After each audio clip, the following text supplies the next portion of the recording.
আসসালামু আলাইকুম everyone, welcome back to my channel. আশা করছি সকলেই খুব ভালো আছেন। আজ আমি আপনাদের সাথে শেয়ার করব কিভাবে মাছ দিয়ে ডালের বড়া তৈরি করা যায়। গরম গরম ভাতের সাথে ডালের বড়া বেশ মজার।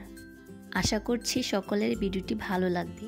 চলুন তাহলে দেখে নেওয়া যাক ডালের বড়াটি আমি কিভাবে তৈরি করলাম। So let's cook.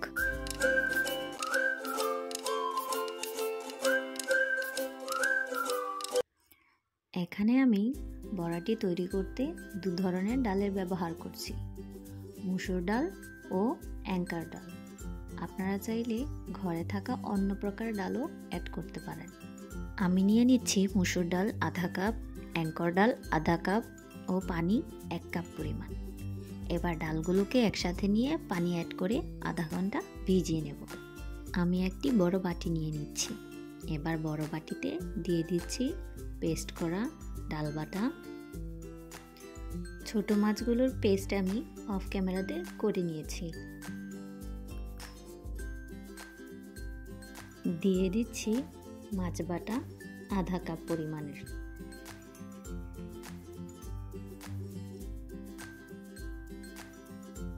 সাথে দিচ্ছি পেঁয়াজ কুচি আধা কাপ পরিমাণ এবং সামান্য একটু পেঁয়াজ বাটা।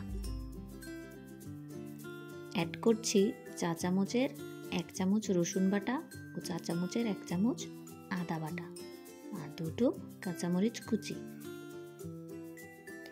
এবার ধনেপাতা কুচি দেব আধা কাপ পরিমাণে।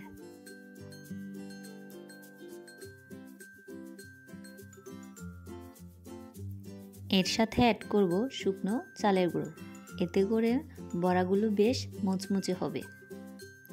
এবার দিয়ে দিব শুকনো উপকরণগুলো।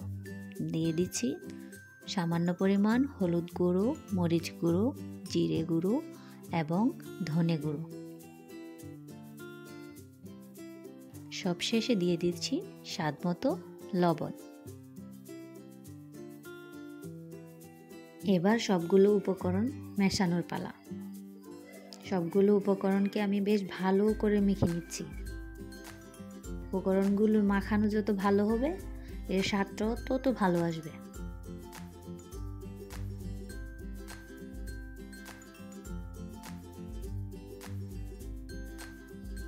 এবার চুলায় একটি প্যান বসিয়ে নিচ্ছি। প্যানটি গরম হয়ে আসলে এর মধ্যে তেল অ্যাড করছি। তেল গরম হয়ে আসার পর এক এক করে গোল শেপ করে প্যানের মধ্যে দিয়ে দিচ্ছি। আমি একটু বড় বড় করে বড়াগুলো দিয়ে দিচ্ছি। আপনারা চাইলে এর থেকে ছোট ছোট করতে পারেন।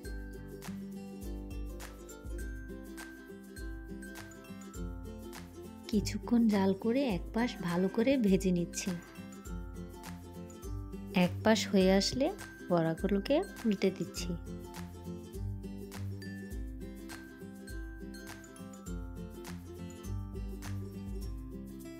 এবার আরো কিছুক্ষণ ভেজে নিচ্ছি। দেখুন আমার বড়াগুলো প্রায় হয়ে এসেছে। এবার আমি এগুলোকে নামিয়ে নিচ্ছি।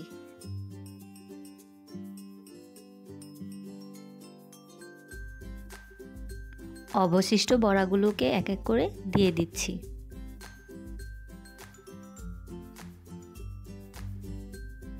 ভাজা শেষ। এবার এগুলোকে উঠিয়ে রাখছি। এই যে আমার বড়া বানানো শেষ। যদি ভিডিওটি আপনাদের ভালো লেগে থাকে তাহলে অবশ্যই বাড়িতে ট্রাই করবেন। আল্লাহ হাফেজ।